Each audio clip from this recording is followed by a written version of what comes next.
Шановні Кремлы, пару слов я действительно хочу сказать в поддержку крымских татар.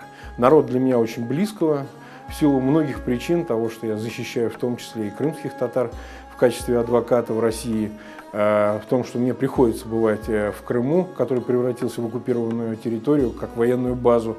Я хочу передать именно крымско-татарскому народу пожелание того, чтобы они набрались терпения. Рано или поздно вся этот морок спадет, и Крым окажется снова свободным. Дело в том, что крымские татары, в том числе, помимо проукраински настроенных граждан, теперь новые этой территории, подвергаются самым большим притеснениям. Это и в национальном смысле, в смысле политическом, и многих других. Поэтому возможность передать наилучшие пожелания и слова поддержки и солидарности является очень важным для таких людей, как я.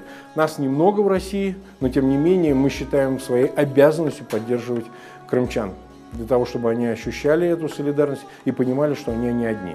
Что и среди россиян есть люди, которые являются противниками, враждебными противниками оккупации и действий имперского Кремля по отношению к соседней Украине.